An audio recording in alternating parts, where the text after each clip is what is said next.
Paz do Senhor Jesus. Hoje vamos compartilhar a 11ª parte do tema Oração do Pai Nosso, sobre Mateus 6, verso 12.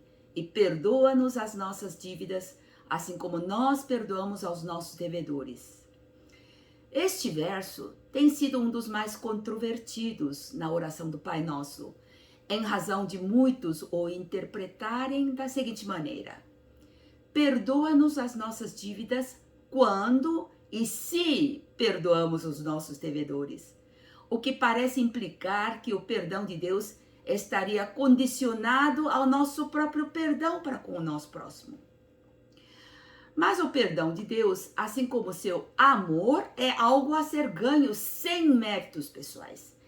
Não há nada que façamos que nos dê o direito de merecer essas bênçãos. Por isso mesmo são denominadas como graça de Deus. Ao contrário do que se supõe, este verso faz parte desta oração modelo ensinada por Jesus, para que jamais esqueçamos que o perdão de Deus é incondicional, não tem preço, e que podemos experimentá-lo por nós mesmos ao perdoarmos outros. Nossos pecados foram perdoados por Deus por causa de Jesus Cristo. Lembre-se, não existe nada que possamos fazer para merecer este perdão de Deus, porque Ele é justo e imparcial. Sendo um Deus justo, Ele deve nos castigar por nossos pecados. Ele não pode comprometer a sua justiça ignorando nossos pecados. E ninguém está sem pecado quando confrontado com a lei de Moisés, pois esse é o propósito da lei. O diabo, como promotor da justiça, usa a lei para acusar o homem de seus pecados. Mas Deus, que é o justo juiz, julga a nossa causa e profere a nossa sentença de acordo com a lei. Ele não pode apenas decidir que será benevolente, dando o caso por encerrado.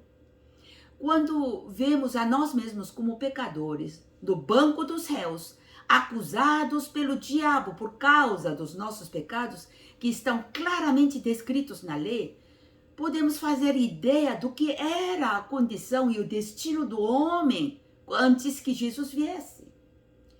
Jesus veio e derramou seu sangue por nós, através do qual fomos purificados dos nossos pecados.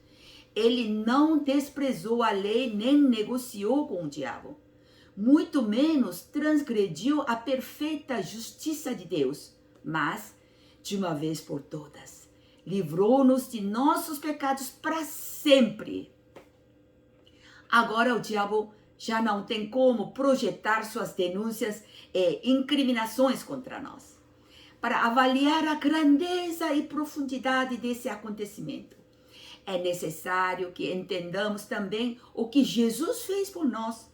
Por ter pago a nossa dívida com o seu sangue, já não somos devedores para com Deus, nem escravos do diabo, que era a consequência do pecado.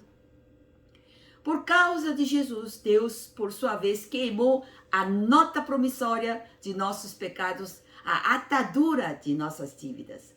Os documentos de nossa escravidão, que antes estavam nas garras do diabo, também foram destruídos pelo fogo. Fomos libertados, literalmente.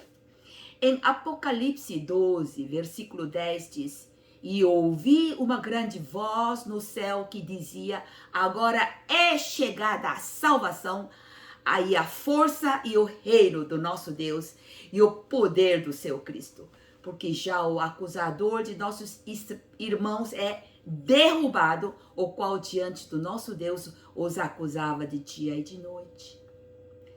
Vejam agora, devemos também perdoar aos nossos devedores. Em Mateus 18, versículo 23, Jesus relata a história de um servo avarento que se negou a perdoar um dos seus conservos que lhe devia 100 denários. Quando ele próprio acabara de ser perdoado da sua dívida para com o rei no valor de 10.000 talentos. Ao enterar-se do acontecido, o rei ordenou que o trouxessem de volta e o entregou aos algozes até que ele pagasse tudo o que lhe devia. O rei se enfureceu, porque essa não deveria ser a atitude de uma pessoa grata. Jesus disse que o mesmo se dava com o nosso Pai Celestial. Se pela fé compreendemos a imensidade de sua graça e a grandeza do seu perdão, não devemos guardar as pequeninas ofensas que outras pessoas tenham cometido contra nós. Quem somos nós para condenarmos e guardarmos rancor contra o nosso próximo, quando nós mesmos éramos tão pecadores, talvez muito piores, e escapamos da condenação e do castigo eterno exclusivamente porque Jesus Cristo derramou o seu sangue na cruz?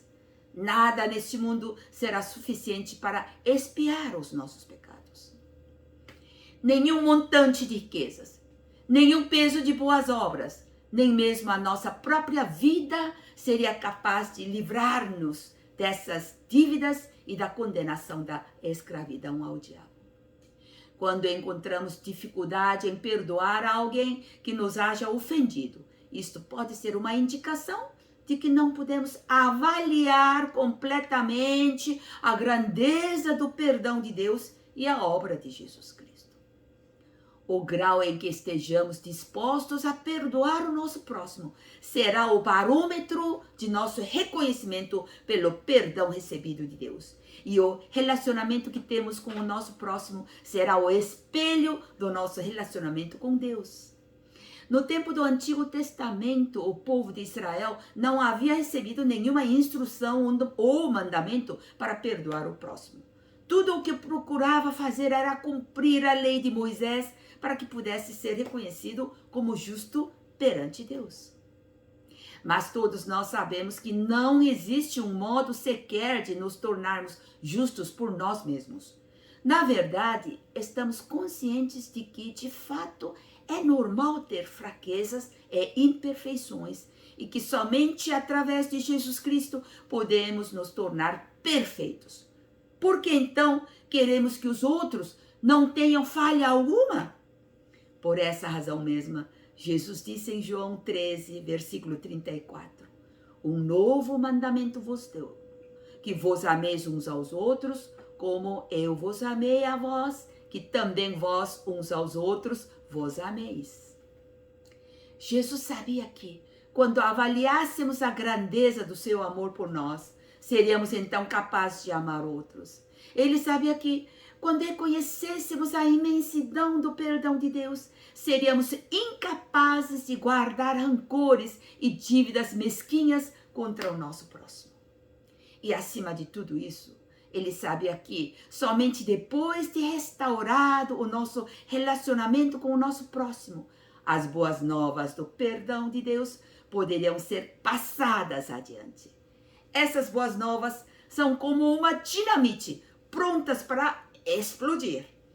Não existe maneira de nos mantermos em silêncio depois de havermos experimentado o amor de Deus e o perdão dos nossos pecados. Então, como perdoar? Aprendemos que ao fazermos ideia do perdão que nos foi dado, devemos também perdoar o nosso próximo, seja qual for a dívida que tenha conosco.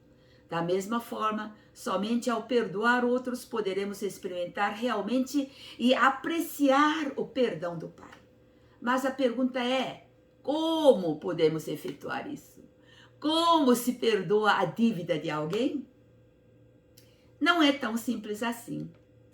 Como se alguém nos tivesse pedido dinheiro emprestado e pudéssemos então dizer, nós perdoamos a tua dívida. Não precisa nos pagar mais nada. E em seguida rasgássemos a nota promissória que tínhamos guardada. Como então se perdoam as maldades, as mágoas, o menosprezo, as ofensas?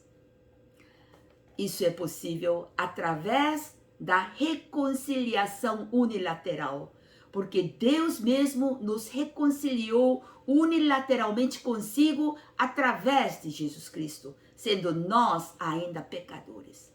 Podemos nos reconciliar unilateralmente com o nosso próximo porque sabemos que somos tão imperfeitos quanto Ele e que já fomos perdoados de uma dívida muito maior ainda. Devemos nos espelhar em Jesus e no que Ele fez por nós. Só assim descobriremos a fonte do poder para perdoar. Amém.